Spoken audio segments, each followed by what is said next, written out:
Catus Maximus here. This is a kind of a cheesy review, but I'll do a kind of a side-by-side later on when maybe not when it's not raining so much, and I can use this outside because it's the Porter Cable A3 take-up made in Syracuse, New York. And contrary to popular belief, these did not start out as just being non-dust collecting versions such as this, which were made just to be a little bit cheaper, a little bit lighter weight. Although the weight isn't the big deal. It was just, I think it was like $50 cheaper to get the one that didn't have dust collection. This is actually, there would be 3 eras of these worm chain drive belt sanders. And this one hasn't had that many hours on it. And we can see choice of professionals for over 50 years, a Porter Cable Gold Star tool. Come on, camera. I need to zoom in a little bit here so you can read where it says this is the ultimate in design, construction, and performance. And this thing came out in the 1960s, and they were bragging about it all the way back then. The BB-10 was actually the first of the worm chain drive longitudinal motor belt sanders, and they really just got this reputation for being really awesome. 2 reasons. 1, plenty of power. This is 9 amps. Not sure about the belt speed, but it's decently fast. And the motor is mounted over the center of the sander, which means that the left and right balance, even though this is still a little bit more tippy to the left because of the whole chain drive system here in the chain case and the belt tensioning system, or excuse me, the belt tracking system. Pretty easy to use. You just turn the dial a little bit and it moves the belt left and right. But these were just infamous for lasting a very, very long time. They did weep oil as you use them. You're supposed to check the oil out. Most people don't realize, but you're supposed to check the oil on these daily. Actually has a check oil sticker right here. If you use these in a production environment like a cabinet shop, woodworking shop, and you're running these for hours and hours every day, you're supposed to check the oil every day.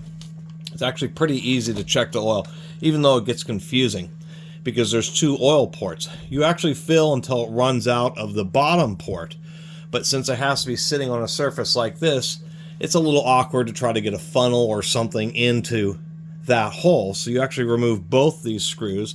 You use a quarter and like a pair of pliers to wrench on the coin, a 25-cent coin, to remove this aluminum back plug. And so the reason they do that, so it can be sitting here, you can put oil into the back and just fill it until it starts running out down here.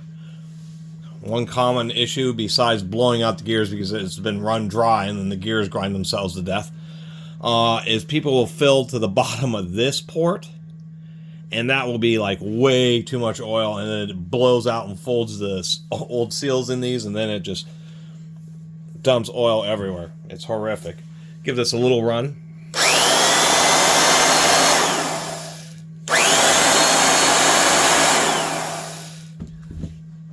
Actually not particularly quiet, but it runs like a sewing machine.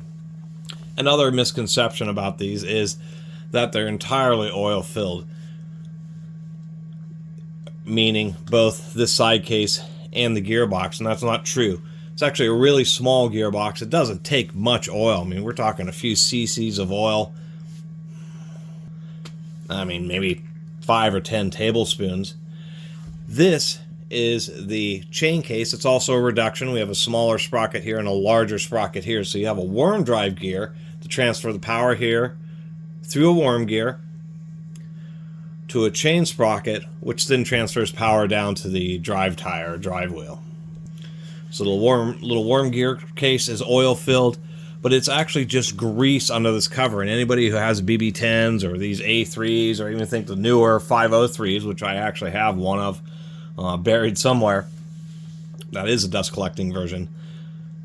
This is grease, so you have to periodically pull this cover off and refresh the grease. These also weren't exclusive. I believe Skill, Thor, maybe Sue. There's been a few different manufacturers over the years who've also made worm and chain drive belt sanders. But the Porter cables were always built so nice. I mean, this thing probably weighs, it probably weighs 12 to 15 pounds. And so that was the other deal, was this 3x24, which is actually my favorite size. Much easier to find belts, and they're a lot cheaper than the 4x24. And so I have two basically belt sander sizes, 3x18 and 3x24. That way it's just super easy to deal with and manage belts. So with its speed and motor power, you just put on the trigger lock, and you don't do any pressing down. This front handle is just to help guide it and keep it from, wandering left and right, that type of thing. But with traditional side motor belt sanders, one of the issues is if you're not careful, all the weight will be on one side, and you'll actually end up carving these grooves into the material that you're trying to sand. And it's just much less likely to happen this Porter cable. You just be a little bit aware that it's just still slightly left hand, or keep it from listing to the port side might be another way to put it. But then you just guide it with your hands and just glide it back and forth on whatever you're sanding, and you can just get a really nice balanced surface. And besides talking about the oil, the only other things that do eventually wear out is, of course, this drive wheel is cantilevered. There's actually a bearing here, and then there's like this molded kind of aluminum post, another bearing right about in the middle here, and then this is bolted onto the shaft. When you pull off the belt, just see if there's a bunch of play in that. Otherwise, simple flip lever that has a little catch for changing the belts.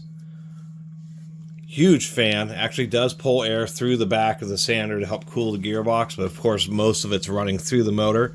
And this is something else where, like the skills I know, weren't quite set up like this. This is like a production tool, so what they've done is they've just made this simple one simple screw, and you can just pop off this cover here, and you can zoom way in on the camera like I just did suddenly. And what it does is it's just a big opening, so you can pull out that opening, you can get an air nozzle in there and really just get all the angles to really blow out the dust, which is a really nice feature. Also gives you just a nice opportunity to really check the commutator. When you replace the brushes, it allows you to easily open this up and give it a quick run, and then use like one of these brush seater commutator cleaner bars on it. So it was really just designed to be kind of a long-lasting tool. If we take another look, I'm trying to show, they actually left the field windings. One, it's a sander, so it's not going to be running into a lot of heavy debris, but it actually helps with cooling. Pretty heavy wrapping and winding on the armature, so definitely built like a classic heavy-duty tool. And to finish up this late video, a little PSA. As I was handling this, the one thing about these really long protruding trigger lock switches is that as I was handling it, I had locked down the trigger. I was going to plug it in to do a little last run in the end of the video.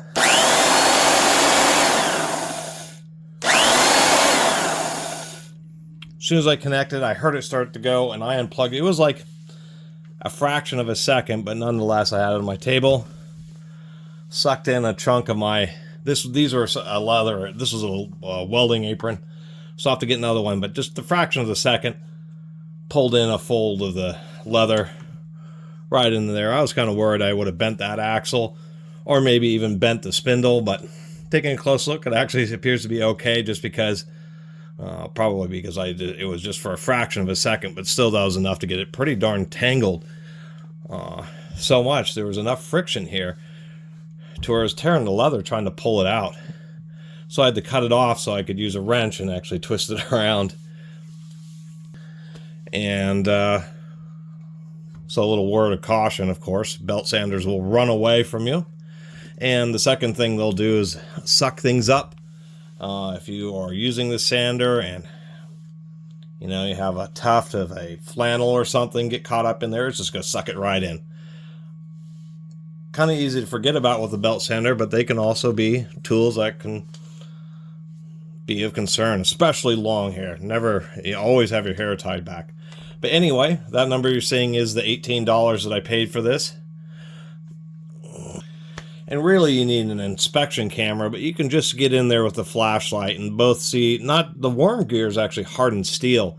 It's a bronze driven or bronze spur gear is what they balance out the steel worm gears with in the oil bath for, I mean, the belief is that combination, steel and brass, when in an oil bath will last a bit longer than steel on steel, apparently. The self-lubricating properties of brass. So it's going to be the brass gear that wears out when it gets dry, so you can really kind of look in there. The other thing that you can also do to see how old a belt sander is there's this steel plate here. And so of course that's the anti-cut or the wear plate. So when you adjust the belt, you try to keep it nice and centered on the rollers, but as you're sanding, the belt will wander a little bit as it stretches and gets used. You'll have to adjust the tension. Many times the belt, of course, runs to the inside of the frame, and so that steel plate is, of course, to prevent the belt from cutting the sander in half. And that just really is a good indicator of how much use a sander has, is both how much deep of a groove, which there hardly is any here, and just how much wear on the commutator. And the reason that's a concern is, of course, belt sanders, unlike electric drills or saws and that type of thing, they tend to be a power tool that is run for extended periods of time because you're sanding something. You're going to have this running for half an hour, 2 hours, 3 hours. You would have to drill a heck of a lot of holes for a drill, a plug-in drill motor to have 3 hours of run time. If you're using a circular saw, to add up the actual 3 hours of saw on time is a heck of a lot of cuts. But once again, in a sander, pretty easy to rack up the hours. So they tend to be very high wear items. I've seen a lot of sanders I passed up just because, you look at the commutator and it looks like the Grand Canyon because it's already gone through 4 sets of brushes and the motor's gone. It's really hard to find parts. These were so popular, especially commercially, that you can still eBay up parts. Some of them, like gears and motors, are much more expensive than finding like drive wheels or belt tensioning parts because those things hardly ever break. Anyway, that's my video about the Porter cable takeabout. So this is second generation takeabout. The BB10 was the first era, I should say. This is the second era, the A3 era, and the beginning of the 503, I think. And then the 503 ended up taking over after a while, particularly because of safety standards, because obviously this sander has no built-in dust collection. You're either going to have to use it outside, or you're going to have a big fan that's really sucking all the dust that this thing produces away from wherever you're working. And obviously wear an N95 dust mask. And so that's the only caveat to this particular sander, is that it hasn't, once again, no dust collection. So you can't just have it in the garage, use it in the garage with the garage door closed. It'll just be a terrific cloud of dust. But in many situations are actually kind of good as not a quote-unquote beater, but one that you would use outside or in situations where you have plenty of airspace and ventilation to use a sander like this. And it just is a joy. Make sure I don't have it on the apron now.